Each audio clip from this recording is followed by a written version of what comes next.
கமுருதனுக்கு பல முறை சொல்லியிருக்கேன் இருக்காதா. இப்போ உங்க அக்கா வந்து ஒரு பொண்ணை வந்து எட்டி உதச்சி அக்கா பாராட்டுவாங்க, ரொம்ப சந்தோஷம். நண்பர்கள் அனைவருக்கும் வணக்கம். இன்னைக்கான செகண்ட் ப்ரோமோவை ரிலீஸ் பண்ணிட்டாங்க. நினைச்சதை விட விஜய் சேதுபதி பயங்கரமா ரெண்டு பேரையும் வாட்டுன்னு வாட்டி எடுத்திருக்காருங்க. ஸோ இதை பத்தி தான் நம்ம தெளிவா பார்க்க போறோம். அதுக்கு முன்னாடி இந்த வீடியோக்கு ஒரு லைக்கை மட்டும் போடுங்க. ரெக்வஸ்டா தான் இந்த விஷயத்தை கேட்கறேன். நீங்க லைக் போட்டீங்கன்னா இந்த வீடியோ இன்னும் கொஞ்சம் பூஸ்ட் ஆகும். அதனால பார்த்துட்டு இருக்கவங்க லைக் போடாம இருக்கீங்கன்னா தயவு செஞ்சு லைக்கை போட்டு கண்டினியூ பண்ணுங்க. இன்னும் நம்ம சேனலை சப்ஸ்கிரைப் பண்ணாம இருக்கீங்கன்னா சப்ஸ்கிரைபும் பண்ணிக்கோங்க. விஜய் சேதுபதி இருக்கார்ல, முதல்ல இவங்க ரெண்டு பேரை நிக்க வச்சு நல்லா திட்டுறாரு. அவங்க ரெண்டு பேரையும் எனக்கு தெரிஞ்சு பேசவில்லைன்னு நினைக்கிறேன். ஏன்னா வந்து சாக்கு தான் சொல்லுவாங்க. நாங்க அந்த கேம்ல அப்படி பண்ணாங்களே சார், அதனால நாங்க இந்த கேம்ல இப்படி பண்ணோன்ற மாதிரிலாம் சாக்கு போக்கு தான் சொல்லிட்டு இருப்பாங்க. எனக்கு தெரிஞ்ச விஜய் சேதுபதி மொத்தத்துக்குமே பேச விடலன்னு நினைக்கிறேன். விஜய் சேதுபதி நிறைய விஷயங்களை சொல்லிட்டு இருக்காரு. கமருதீன், உனக்கு பல முறை நான் சொல்லியிருக்கேன், நீ பேசுறதெல்லாம் ரொம்ப இதா இருக்கு, நீ பேசுறது ஆடா இருக்கிறது உனக்கே தெரியலையா, நம்ம தேவையில்லாம அவ்வளவு பேசுறோன்றது உனக்கே தெரியலையா, இப்ப நீ பேசின விஷயத்தெல்லாம் உன்னோட அக்கா கேட்கறாங்க, என்ன சொல்லுவாங்க? ஏ தம்பி சூப்பரா பேசுறானா சொல்லுவாங்க. இவ்வளவு மோசமா தம்பி பேசுறானேன்னு சொல்ல மாட்டாங்களா? இதை உனக்கு நான் பல வாட்டி சொல்லிட்டேன், ஆனா நீ மாறின மாதிரி இல்லைன்ற மாதிரி அவனை போட்டு அடி நடிச்சிட்டு இருக்காரு. முதல்ல கமருதீனை போட்டு அடிச்சிட்டாரா, அடுத்தது பார்வதி பக்கம் திரும்புறாரு. பாரு, நீங்க வீட்டுக்கு போங்க, உங்களுக்கு ஒரே பாராட்டு விழா தான் அப்படின்ற மாதிரி கலாய்க்கிறாரு. அதாவது நீங்க பண்ண காரியத்துக்கு வீட்டுல இருக்க எல்லாரும் உங்களை ரொம்ப பாராட்டுவாங்க அப்படின்ற மாதிரி சொல்லிட்டாரு. அம்மா என்ன தெரியுமா சொல்லுவாங்க? ஒரு பொண்ணை எட்டி மிதிச்சு என்னோட பொண்ணு வந்திருக்கா, என் பொண்ணு கோவத்தை பார்க்கணுமே, சூப்பரா இருந்தது, உன் கோவத்தை நான் ரொம்ப ரசிச்சமா அப்படின்ற மாதிரி உங்க அம்மா உங்களை ரொம்ப பாராட்டுவாங்க அப்படின்ற மாதிரிலாம் திட்டிட்டு இருக்காரு. சோ அவங்கள பேசவே விடலங்க. ஏன்னா பேசினா கண்டிப்பா என்ன சொல்லுவாங்க? சாக்கு போக்கு தான் சொல்லுவாங்க. சார் அவங்க எங்களோட பர்சனல் விஷயத்தை பேசினாங்க சார், அதனால தான் கோவப்பட்டு நாங்க பேசிட்டோம் அப்படின்னு சொல்லுவாங்க. அதுக்கப்புறம் தள்ளி விட்டதுக்கு கேட்டா வேற ஒரு டாஸ்க்ல கமருதீனை போட்டு அமுக்குனாங்க, என்ன போட்டு அமுக்குனாங்க, நாங்க அதுக்காக தான் பண்ணோம்னு சொல்லுவாங்க.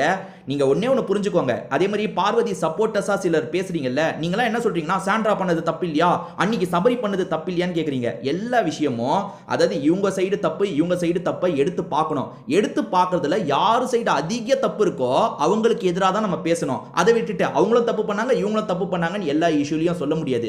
ஈக்குவல் தப்பா இருந்தா அப்படி பேசலாம், ஆனா ஈக்குவல் தப்பு கிடையாது. இவங்க ரெண்டு பேர் நேத்து பண்ணது ரொம்ப ரொம்ப ஓவரு. அதே மாதிரி சபரி பண்ணது உண்மையிலேயே பாராட்டுக்குரியது.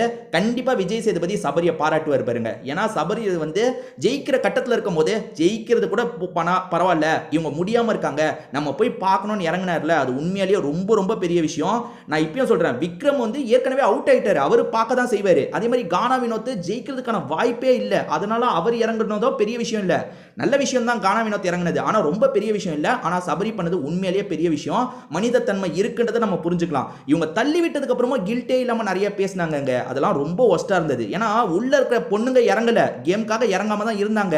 ஆனா அவங்களுக்காவது கொஞ்சம் கில்ட் இருக்கு. ஏன் இப்படி பண்ணீங்கன்னு கேட்கும்போது, ஐயோ நாங்க இப்படி ஆகும்னு நினைக்கல, இவ்வளவு ஃபோர்ஸா விழுவாங்கன்னு நினைக்கல, அவங்களுக்கு வீசிங் வரும்னு நாங்க நினைக்கலன்ற மாதிரி சொல்லியிருந்தா கூட கொஞ்சமாவது இவங்க பிரச்சனை டைல்யூட் ஆயிருக்கும். ரொம்ப அது எல்லாருமே பார்த்து ஷாக் ஆயிட்டாங்க. நைட்ல இருந்தே எல்லாருமே பேசிட்டாங்க, ரெட் கார்டு கொடுங்க ரெட் கார்டு கொடுங்கன்ட்டு.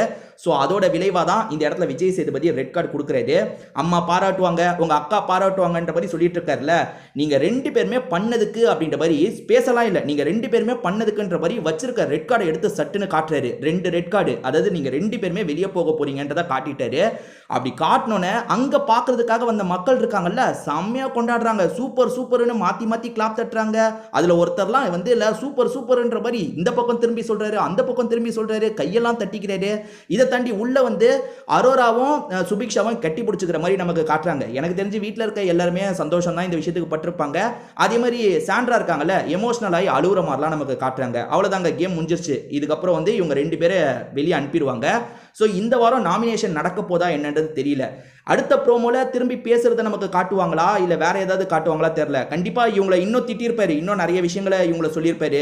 அந்த இன்சிடென்ட்டை வந்து எக்ஸ்பிளைன் பண்ண சொல்ல மாட்டாருங்க. அவள் தான் முடிவாயிருச்சு. அவங்களை எக்ஸ்பிளைன் பண்ண சொன்னா என்ன எக்ஸ்பிளைன் பண்ணுவாங்க? நாங்க பண்ணது தப்பே இல்லைன்னு எக்ஸ்பிளைன் பண்ணுவோம். தப்பு இல்லைன்னு சொல்ல மாட்டாங்க. சார் தப்பு தான், ஆனா அவங்க இப்படி பண்ணாங்கல்ல, அதனால தான் இப்படி பண்ணணும்னு சொல்லுவாங்க. ஸோ எக்ஸ்பிளனேஷன் அவர் கேட்பாரான்னு தெரியல. அடுத்தடுத்த ப்ரோமோ இவர் திரும்பி விஜய் சேதுபதி அவங்க பண்ணதெல்லாம் சொல்ற மாதிரி தான் இருக்குமே தவிர அவங்கள பேசலாம் எனக்கு தெரிஞ்சு விட மாட்டாரு. ஃபுல் எபிசோட்லயுமே சரி அவங்கள பெருசா பேசலாம் விட மாட்டாரு. ஏன்னா நிறைய பேச விட்டுட்டாரு. எல்லா சமயமும் தப்பு பண்ணிட்டு நாங்க அதனால இப்படி பண்ணோம் இதனால இப்படி பண்ணோம். கமருதீனுக்கெல்லாம் எத்தனை வார்னிங் தந்திருக்காங்க. கமருதீன் இன்னமும் அந்த வார்த்தையெல்லாம் குறைச்ச மாதிரி இல்லை. ஸோ வெளியே அனுப்புறது என்ன கேட்டால் கரெக்டான டிசிஷன் தான். ஸோ வெளியே அனுப்புறது கரெக்ட் தான். இதை பற்றி உங்களுக்கு ஏதாவது மாற்று கருத்தோ இருந்தால் கமெண்ட் செக்ஷனில் சொல்லுங்க. நானுமே பார்த்து படித்து தெரிஞ்சுக்கிறேன். திரும்பி நம்ம வேற ஒரு வீடியோவில் பார்க்கலாம்.